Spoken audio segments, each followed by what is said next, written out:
بسم الله الرحمن الرحيم. الحمد لله والصلاة والسلام على رسول الله وعلى آله وصحبه وعلى جميع أمته إلى يوم القيامة. أما بعد، أعوذ بالله من الشيطان الرجيم. بسم الله الرحمن الرحيم. ألم يجدك يتيما فآوى ووجدك ضالا فهدى ووجدك عائلا فأغنى فأما اليتيم فلا تقهر وأما السائل فلا تنهر وأما بنعمة ربك فحدث. علم یجدک یتیما، اے میرے حبیب صلی اللہ علیہ وسلم، کیا ہم نے آپ کو یتیم نہیں پایا تھا؟ فآوا، پھر ہم نے آپ کو ٹھکانہ دیا، آپ کے سر پہ ہاتھ رکھا۔ ووجدک ضالا، اور ہم نے آپ کو متلاشی حق پایا۔ فہدی، پھر ہم نے آپ کو سیدھا راستہ دے دیا، بتا دیا۔ ووجدک عائلا، اے میرے نبی صلی اللہ علیہ وسلم، ہم نے آپ کو غریب پایا۔ فاغنا، اور پھر غریبی کو ہم نے غنائت میں، مالداری میں تبدیل کیا۔ لہذا فاما الیتیم فلا تقہر، اے میرے نبی صلی اللہ علیہ وسلم، جب آپ کے پاس بھی کوئی یتیم آئے تو اس کو جھڑکے نہیں۔ وَأَمَّا السَّائِلَ فَلَا تَنْهَرْ، اور کوئی سائل سوال کرنے والا آ جائے تو اس کے دھکے نہیں دیں۔ وَأَمَّا بِنِعْمَةِ رَبِّكَ فَحَدِّثْ، پس جو نعمت اللہ نے آپ کو دی ہے اس کو آپ بیان کریں یا اس کو آپ پورا کریں۔ صدق اللہ مولانا العظیم وصدق رسولہ النبی الکریم۔ درد دل کے واسطے پیدا کیا انسان کو، درد دل کے واسطے پیدا کیا انسان کو، یوں عبادت کے لیے کچھ کم نہ تھے خیر و بیان، یوں عبادت کے لیے کچھ کم نہ تھے خیر و بیان۔ میرے بھائیوں، میرے بزرگوں، میری ماؤں، بہنوں، بیٹیوں، رمضان المبارک کا آخری عشرہ اختتام کی طرف بڑھ رہا ہے۔ پورا رمضان اللہ پاک نے اہل ایمان سے صبر، استقامت، مواسات، محبت اور اطاعت و فرمانبرداری کی ایکسرسائز کرائی ہے، مشق کرائی ہے۔ اللہ پاک ہم سب کی اس محنت کو قبول و منظور فرمائے۔ اب آگے رمضان کے بعد عید آ رہی ہے، جس میں اہل ایمان خوشیاں منائیں گے، روزہ رکھنے والے بھی خوشیاں منائیں گے، جنہوں نے نہیں رکھا ایمان کی بنیاد پر وہ بھی خوشیاں منائیں گے۔ اللہ پاک ہم سب کی خوشیوں کو قائم اور دائم رکھیں۔ میرے بھائیوں، سوچنا یہ ہے کہ یہ خوشیاں صرف اسلام کے اندر ہیں یا اور مذاہب میں بھی ہیں؟ اور آپ کو یاد ہوگا، آپ نے علماء کرام سے سنا ہوگا کہ نبی پاک صلی اللہ علیہ وسلم جب مدینہ پاک تشریف لائے تو یہاں کے جو قبائل رہ رہے تھے وہ مختلف عیدیں، خوشیاں مناتے تھے۔ تو نبی کریم صلی اللہ علیہ وسلم نے ارشاد فرمایا کہ ہم مسلمان ہیں، ہم بھی خوشیاں منائیں گے اور اللہ کے نبی نے اہل ایمان کے لیے 2 عیدوں کا انتخاب فرمایا، ایک عید عید الفطر اور دوسری عید عید الاضحیٰ۔ غیر مسلم جو عید مناتے تھے یا اسلام سے پہلے جو لوگ عید مناتے تھے وہ کیا کرتے تھے؟ شرابیں پینا، ساری رات کباب اور شراب کی محفلیں منعقد کرنا، بدکاریوں میں شریک ہونا جی، اور عیاشیاں کرنا، غریب فقراء مساکین ان کی طرف حسرت بھری نگاہوں سے دیکھتے رہتے اور یہ خوب عیاشیاں کرتے۔ اللہ کے رسول صلی اللہ علیہ وسلم نے جب یہ مناظر دیکھے تو فرمایا ہماری عید ان کی عیدوں سے بالکل مختلف ہوگی۔ ہماری عید میں صرف اللہ نے جس کو مال و دولت دیا ہے صرف اس کی خوشی نہیں ہوگی، بلکہ جب تک اس کے ساتھ امت کے غریب، امت کے فقراء، امت کے یتیم، امت کی بیوائیں، امت کے جو مساکین وہ شریک نہیں ہوں گے، اس وقت تک اہل ایمان کی خوشیاں پوری نہیں ہوں گی جی۔ تو اس میں سب سے پہلی چیز جو عید میں کرنے والی ہوتی ہے وہ تو یہ ہے کہ سب سے پہلی چیز یہ ہے کہ سنت یہ ہے کہ آپ صبح اٹھیں، غسل کریں، غسل مستحب اس کو کہیں گے، غسل کریں، صاف ستھرے کپڑے پہنیں، اور جب غسل کر کے آپ صاف ستھرے کپڑے پہنیں گے، عطر لگائیں گے، خوشبو لگائیں گے، تیار ہوں گے، تو آپ نے صرف خود یا اپنے بچوں کو تیار نہیں کرنا بلکہ آپ نے پڑوسیوں کو بھی دیکھنا ہے، ان کے بچے بھی کیا عید کی تیاری کر رہے ہیں، کیا میرے محلے میں کوئی بیوہ ہے وہ بھی تیاری کر رہی ہے، کوئی غریب مسکین نادار بیمار کوئی ایسا ہے کہ جو اس خوشی میں ہمارے ساتھ شریک ہونے سے پیچھے ہے، ہم اس کا بھی خیال کرنا ہے۔ تو اس طریقے سے ہم نے اپنی خوشیوں میں سب کو شریک کر کے چلنا ہے۔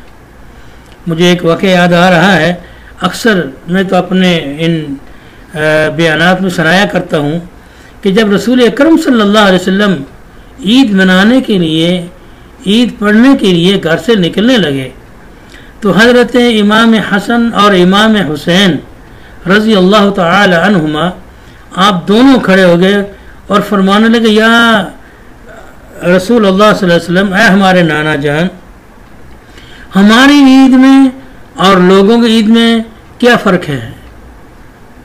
لوگ سارے دیکھیں بڑے بڑے مالدار ہیں، بڑے بڑے سرمایہ دار ہیں، بڑے بڑے عظمتوں والے ہیں، وہ گھوڑوں میں جائیں گے، وہ اپنے اپنے انداز میں جائیں گے، تو ہم پیدل جائیں، لہٰذا ہمارا لیے بھی کچھ انتظام کیجیے۔ ایک شاعر اس کو اپنے انداز میں یوں بیان کرتا ہے، کہتے ہیں کہ عید کے دن مصطفیٰ کو یوں لگے کہ حسین، عید کے دن مصطفیٰ کو یوں لگے کہنے حسین، نانا جی جنت سے منگوا دیجیو گھوڑا مجھے، بے سواری میں نہ جاؤں گا نماز عید میں، نانا جی جنت سے منگوا دیجیو گھوڑا مجھے۔ رسول اکرم صلی اللہ علیہ وسلم اپنے نواسوں کی اس طلب کو دیکھا تو فرمایا، حسن آپ کو کیا چاہیے، حسین آپ کو اور کیا چاہیے؟ فرمایا، اے ہمارے نانا جان، سرخ کپڑے سبز کپڑے دو حسن کو، سرخ دو جوڑا مجھے، نانا جی جنت سے منگوا دیجیو گھوڑا مجھے۔ تو نبی پاک صلی اللہ علیہ وسلم نے فرمایا، اچھا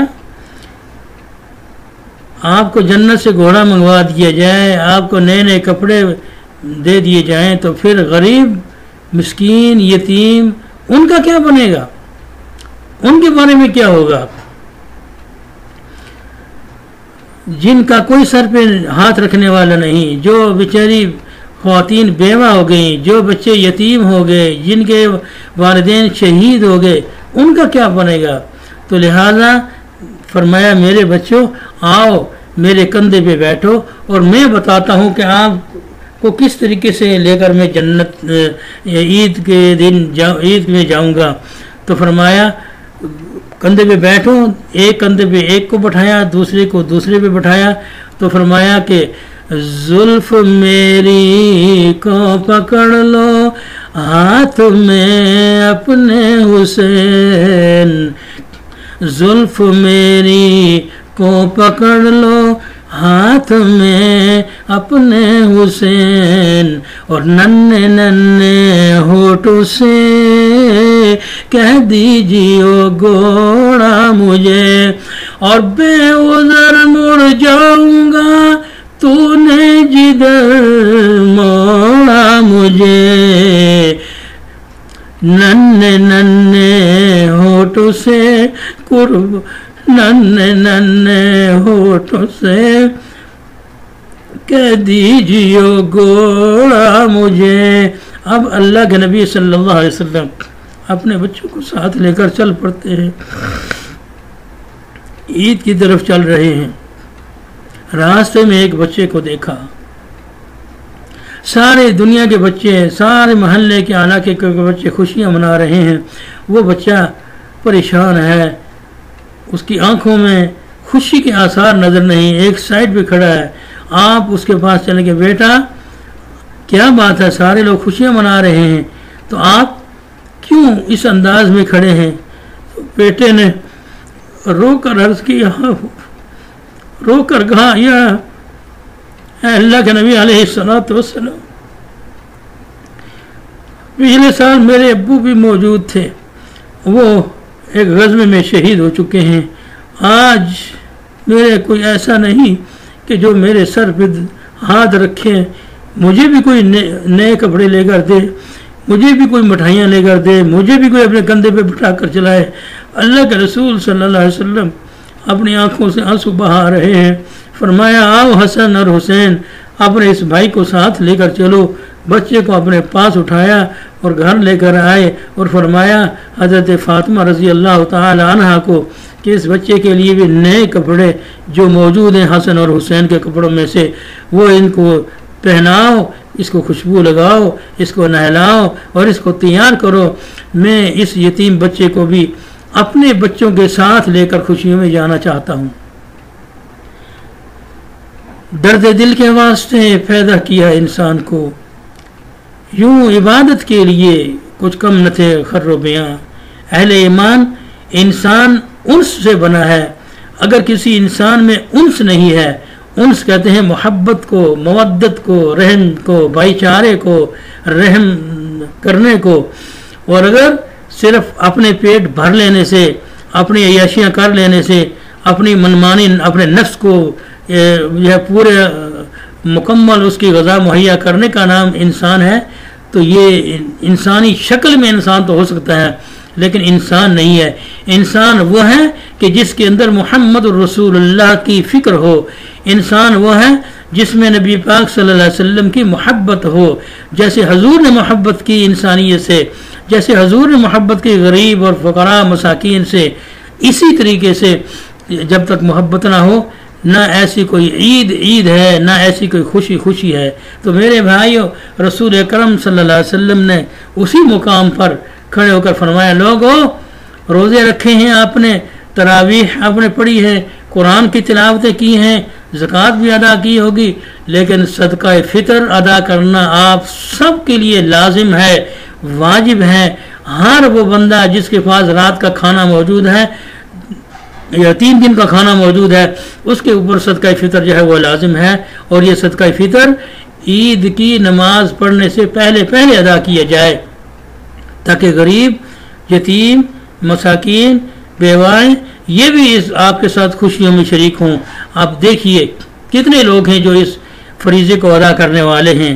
تو اس کے بعد میرے دوستو یہ فریضہ ادا کریں گے، اپنے پڑوسیوں کا خیال کریں گے، سارے معاملات کو مد نظر رکھتے ہوئے ہم آگے چلیں گے، تو پھر عید کی نماز پڑھنے کے لیے جائیں گے، وہاں بھی اللہ کے نبی علیہ الصلوۃ والسلام نے فرمایا کہ ایک راستے سے آپ جائیں اور تکبیرات کو پڑھتے ہوئے جائیں، اللہ اکبر لا الہ الا اللہ واللہ اکبر وللہ الحمد، اللہ اکبر کبیرا والحمد للہ کثیرا وسبحان اللہ بکرۃ واصیلا، اس طریقے سے پڑھتے ہوئے جائیں اور دوسرے راستے میں پڑھتے ہوئے واپس آئیں۔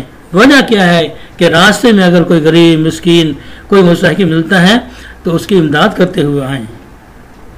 تو میرے بھائیوں، اسلام میں عید کا یہ کنسیپٹ ہے، لیکن اگر اس عید کو خوشی کا نام دے کر جو لوگ عیاشیوں میں، فحاشیوں میں، بے حیائیوں میں اور اس طریقے سے فضول خرچی میں اپنا وقت ضائع کرتے ہیں، پیسہ ضائع کرتے ہیں اور اس طریقے سے اپنا ٹائم برباد کرتے ہیں، تو ایسے لوگوں کو اپنے معاملات پہ رجوع کرنا چاہیے اور اللہ کے نبی علیہ الصلوۃ والسلام کی اطاعت اور فرمانبرداری کا دم بھرنا چاہیے اور اپنے اعمال کا محاسبہ کرنا چاہیے۔ دوسری بات جو سب سے زیادہ سمجھنے والی ہے وہ یہ ہے کہ عید کی نماز ہم نے ادا کری اور ہم اب عید کی نماز ادا کر کے واپس آ رہے ہیں، تو اس طریقے سے اللہ کا شکر ادا کریں گے، وہاں پر ہم نماز پڑھیں گے، نماز پڑھ کر ہم واپس آئیں گے۔ اس طریقے سے جیسے نماز پڑھنا ضروری ہے، ایسی طریقے سے نماز عید کا خطبہ سننا بھی واجب ہے۔ کچھ لوگ سلام پھیرتے ہی بھاگنے کی کوشش کرتے ہیں، اٹھتے ہیں، تو یہ بات غلط ہے۔ نماز عید پڑھنے کے بعد اس کا خطبہ سننا جو ہے وہ واجب ہے اور ضروری ہے۔ تو اس طریقے سے ہم نماز جو ہے وہ پڑھیں گے اور نماز عید پڑھ کر واپس آئیں گے۔ اور پھر دیکھیں آپ واپس آ کر آپ کے پڑوس میں کون ہیں، بات پھر وہی آتی ہے کہ آپ نے اب گھر آ کر کھانا کھانا ہے، اچھے کپڑے پہنے ہوئے ہیں، کھانا کھائیں گے رات کو دوپہر کو، تو آپ دیکھیں پڑوس میں کوئی ہے، اس میں کوئی مسلمان اور غیر مسلم کا کوئی فرق نہیں ہے۔ اگر ایک غیر مسلم بھی ہے تو وہ بھی آپ کی نصرت اور آپ کی مدد اور آپ کے اسلامی اخوت و بھائی چارے کا جو ہے وہ مطلوب ہے، ڈیمانڈ کرنے والا ہے، متمنی ہے، اس کو بھی دیکھیں آپ، کوئی مسلم اور غیر مسلم میں فرق جو ہے وہ نہیں ہوگا۔ اور سب سے بڑی چیز اللہ کے نبی علیہ الصلوۃ والسلام نے ارشاد فرمایا، جب ہم عید کی نماز پڑھ کر واپس آتے ہیں تو اللہ پاک نماز پڑھنے والوں کو، عید کی نماز پڑھ کر واپس آنے والوں کو گناہوں سے ایسے پاک فرما دیتے ہیں جیسے انہوں نے زندگی میں گناہ کیے ہی نہیں۔ کانہو ولدت ہو امہ، گویا کہ اس کی ماں نے آج ہی اس کو جانا ہو، بشرطے کہ اس کے اندر تین چیزیں موجود نہ ہوں۔ پہلی بات، والدین کا نافرمان نہ ہو، ماں باپ پریشان ہیں، وہ ایک ایک لقمے کے لیے ترس رہے ہیں، کپڑوں کے لیے ترس رہے ہیں، کھانے پینے کے لیے ترس رہے ہیں، بیٹا صاحب عیاشیاں کر رہے ہیں، کھا رہے ہیں، عیاشیاں کر رہے ہیں، رنگ رلیاں مچا رہے ہیں اور پھر دعائیں کر رہے ہیں۔ اللہ میاں بخش نے فرمایا ایسے بندے کی دعا قبول نہیں ہوگی، اس کی مغفرت نہیں ہوگی۔ نمبر 2، ذوی الاقارب، رشتہ دار، ان کا خیال کرنا بہت ضروری ہے۔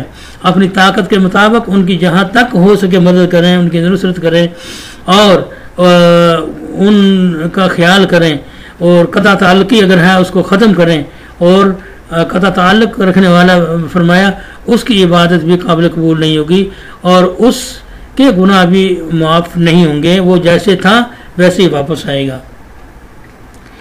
اور اس طریقے سے تیسرا وہ آدمی کہ جو ظلم کرنے والا ہو، دوسروں پہ ظلم، دوسروں کا مال کھانے والا ہو، کسی بھی طریقے سے ہو، چاہے چوری کے ذریعے سے، ڈاکے کے ذریعے سے، حکمرانی کے زور سے دوسروں کا مال کھاتا ہے، تو یہ آدمی بھی اس وقت تک اس کی توبہ قبول نہیں ہوگی جب تک اس کو واپس نہیں کرے گا مال کو جو اس نے دوسروں کا ہڑپ کیا ہے، جو اس نے کھایا ہے۔ تو یہ ہے وہ اخوت، یہ ہے وہ معاشرہ جو محمد رسول اللہ صلی اللہ علیہ وسلم نے امت کو عطا فرمایا۔ اور یہی وہ چیز تھی کہ اظہار کا جذبہ مسلمانوں میں سب سے زیادہ جو ہے وہ مقدم کیا گیا ہے، سب سے زیادہ اس کو اہمیت دی گئی ہے، اور اللہ کے رسول علیہ الصلوۃ والسلام نے ارشاد فرمایا کہ ایمان کی نشانی تو یہ ہے کہ یؤثرون علی انفسہم ولو کان بہم خصاصہ، وہ دوسروں کو ترجیح دیتے ہیں اپنی حاجات پر، اپنی ضروریات پر، اور اپنے حاجات کو روک کر وہ دوسروں کے حاجتوں کو پورا کرنے کی کوشش کرتے ہیں۔ تو اس لیے ضروری ہے کہ ہم ان عید کی خوشیوں میں میرے بھائی دوسروں کا بھی خیال کریں اور اہل ایمان کا خیال کریں، اور خصوصاً اس وقت آپ دیکھ لیجئے کہ پوری دنیا میں مسلمانوں کو ظلم اور بربریت کا جو ہے وہ نشانہ بنایا جا رہا ہے۔ کشمیر میں مسلمانوں کے ساتھ کیا ہو رہا ہے، کس طریقے سے بچے یتیم ہو رہے ہیں، خواتین بیوہ ہو رہی ہیں، دن رات وہاں قتل و غارت کا بازار گرم ہے۔ فلسطین میں کیا ہو رہا ہے، سوریہ میں کیا ہو رہا ہے۔ تو ایسے مقام پر بڑھیے، آگے بڑھیے، یہ مال چند دن کے لیے آپ کے پاس ہے، اس کے بعد جب موت کا فرشتہ نظر آ جائے گا تو یہ پھر مال آپ کا نہیں رہے گا، پھر آپ کا خرچ کرنے کا تصرف ہی ختم ہو جائے گا۔ تو اس سے قبل کہ آپ اس مال سے محروم کریں اور محروم ہو جائیں، آپ اس مال کو اللہ کے راستے میں خرچ کریں، اور غریبوں، مساکین، بیواؤں، ان کے لیے جو ہے وہ خرچ کرنے کی اور ان کا جو فرض ہے میرے اور آپ کے اوپر اس کو ادا کرنے کی کوشش کریں۔ آج حقیقت تو یہ ہے کہ غیر مسلم امداد کی بنیاد پر مسلمانوں کو امداد دینے کے بہانے آتے ہیں اور ان کی عزتیں لوٹتے ہیں، ان کی زمینوں کو چھینتے ہیں، ان کے مال و اغراض کو چھینتے ہیں، اور پھر ان کے بچوں کو لے جا کر وہ اپنے مذاہب میں تبدیل کرتے ہیں۔ کبھی کوئی ان کو دہشت گرد بناتا ہے، کبھی ان کو اپنے مذہب کی پرچار کے لیے تیار کرتا ہے۔ تو اس طریقے سے یہ سارا جتنا کام وہ کرتے ہیں، اس سارے کے مجرم اصل میں کون ہیں؟ وہ مسلمان ہیں جن کو اللہ نے مال دیا، دولت دی، اور وہ اس مال کے اوپر سام بن کر بیٹھ گئے۔ اور پھر ایک وقت آیا تو اسرائیل نے کہا نکلو باہر، اے روح باہر نکل، تو پھر ٹانگیں کانپ رہی ہیں، پھر روح جسم کے اندر تڑپ رہی ہے۔ تو اب کیا ہوتا ہے؟ فرمایا کہ اب یہ مال اس کا نہیں رہا، دوسروں کا ہے، پچھلوں کا ہے، وہ چاہے کھائیں یاشیاں کریں، حرام سے کمایا اس نے یا حلال سے، اب وہ مزے کریں گے اور عذاب اس کو بھگتنا پڑے گا۔ اس سے قبل کہ یہ وقت آئے میرے بھائیوں، اٹھیں آپ اور میں بھی، ہم سب اٹھیں اور اٹھ کر اپنا یہ فریضہ ادا کریں۔ دیکھیں کہاں کتنی ہماری بھائیں، مائیں، بہنیں، بیٹیاں جو ہیں وہ مستحق ہیں امداد کی، کتنے یتیم بچے ہیں جو مستحق ہیں، کہاں کہاں مسلمان جو ہیں وہ امداد کے مستحق ہیں۔ ان کو امداد کے لیے ہم اپنا پیسہ بھیجیں اور ان کو خوراک بھیجیں۔ اسی لیے صدقہ، خصوصاً صدقہ فطر میں حکم کیا ہے کہ صدقہ فطر میں حکم یہ ہے کہ آپ اناج جو ہے وہ مہیا کریں، لیکن اگر اناج نہیں ہے اور اناج کے بجائے پیسے بھی اگر دے دیں تب بھی کوئی حرج نہیں ہے۔ اور خصوصاً محتاجین میں جو لوگ دور دراز علاقوں میں ہیں، علماء فرماتے ہیں کہ ان کو بھی یہ صدقہ فطر جو ہے وہ بھیجا جا سکتا ہے، چاہے کشمیر میں بھیجیں، چاہے فلسطین میں بھیجیں، چاہے بورما میں بھیجیں، برما میں، اور چاہے افغانستان میں بھیجیں، چاہے کسی بھی مقام پر بھیجیں۔ تو ایک مسلمان کا مسلمان پر حق ہے، ایک یہ حق اس کے پڑوسی سے شروع ہوتا ہے اور مشرق اور مغرب کے کناروں تک یہ اس کا حق جاتا ہے۔ تو اس لیے جہاں بھی مسلمان ہیں اس مسلمان کا مسلمان کے اوپر حق ہے۔ اسی لیے رسول اکرم صلی اللہ علیہ وسلم نے ارشاد فرمایا کہ مثل المؤمن کا جسد واحد، مسلمان کی مومن کی مثال ایک جسم جیسی ہے۔ اگر جسم کی ایک انگلی میں، ایک پاؤں کی انگلی میں کوئی کانٹا چبھتا ہے، پورا جسم درد اور تکلیف سے پریشان اور کانپنا شروع ہو جاتا ہے۔ اسی طریقے سے مسلمان اگر ایمان ہے تو پھر دنیا کے کسی بھی کنارے پر مسلمانوں کو اگر تکلیف ہوگی تو ایمان کا تقاضا یہ ہے کہ مسلمان تڑپ اٹھے اور لبیک کہتے ہوئے اس کی امداد کے لیے تیار ہو اور اس کی امداد کے لیے پہنچنے کی کوشش کریں۔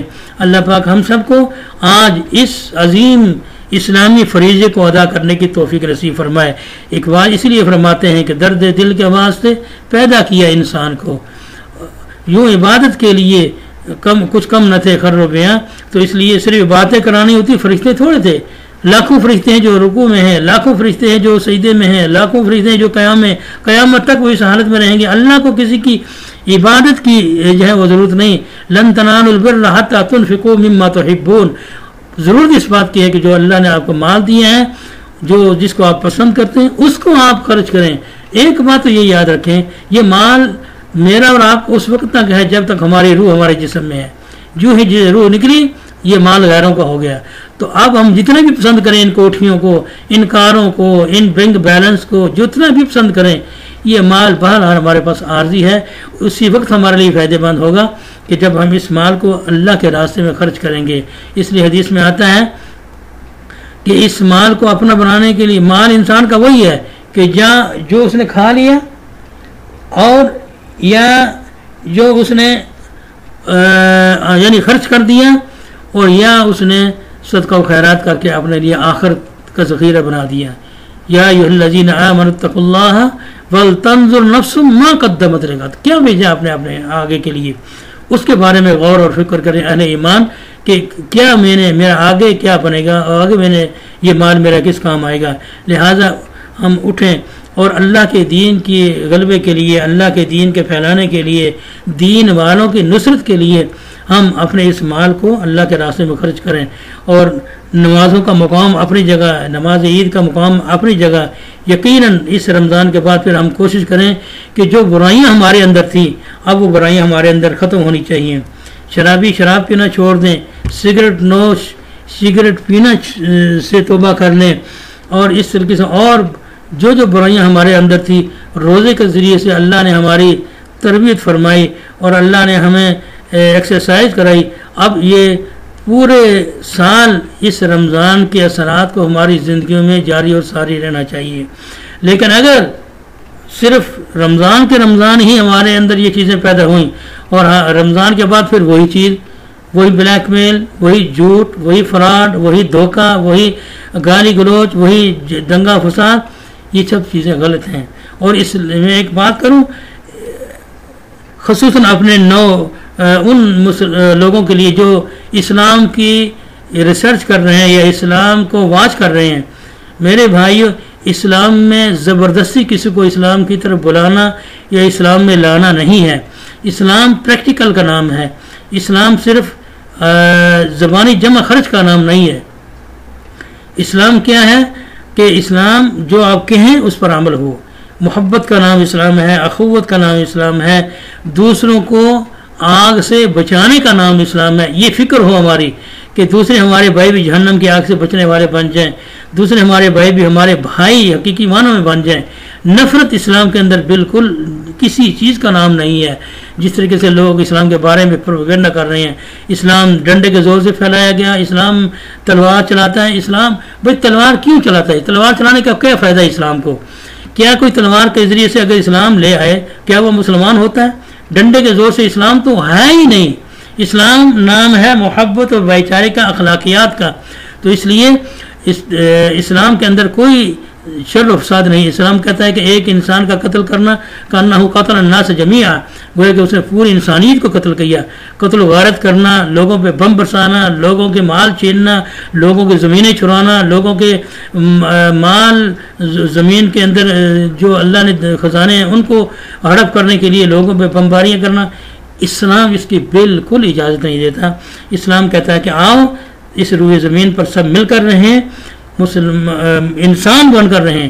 انسان بن کر پھر آپ دیکھیں اگر اسلام پسند ہو ویلکم، اور اسلام اگر پسند نہیں تو اپنے مذہب پر رہیں. آپ کوئی مجبور کرنے والا نہیں ہے، لیکن آپس کے اندر محبت، آپس کے اندر جو ہے وہ الفت کا ہونا بہت ضروری ہے. تو اس طریقے سے اللہ پاک سے دعا ہے کہ اللہ پاک ہم سب مسلمانوں کو مسلمان بننے کی توفیق نصیب فرمائے. اس لیے قرآن کہتا ہے کہ یا ایھا الذین آمنوا آمنوا، اے ایمان والو تم ایمان لانے کا دعویٰ تو تم نے کیا ہے لیکن صحیح معنوں میں ایمان لے آؤ. دوسرے مقام پر اسلام کہتا ہے، قرآن کہتا ہے یا ایھا الذین آمنوا ادخلوا فی السلم کافہ، پورے کے پورے اسلام میں جو ہے وہ داخل ہو جاؤ. تو یہ نہیں کہ آدھا تتر آدھا بٹیر. اسلام پورے کے پورے نظام زندگی کو اللہ اور اللہ کے رسول کی مرضی کے مطابق چلانے کا نام ہے. اللہ ہم سب کو اپنے دین کی سمجھ نصیب فرمائے، پوری دنیا کو اسلام کی سمجھ نصیب فرمائے، اور سارے مل کر اس روئے زمین کو ہم امن، محبت، بھائی چارے کا جو ہے وہ گہوارہ بنائیں، اور ہر قسم کی فساد شر، لڑائی جھگڑے، نفرتوں، منافقتوں سے ہم اپنے دلوں کو، اپنے گھروں کو اور اپنے محلوں کو، اپنی اس روئے زمین کو پاک کریں۔ اللہ پاک ہم سب کو جو کہا جو سنا اس کو قبول کرے اور اس پر عمل کرنے کی توفیق نصیب فرمائے، اور جو رہ گیا اللہ اس کو معاف فرمائے۔ وآخر دعوانا ان الحمد للہ رب العالمین۔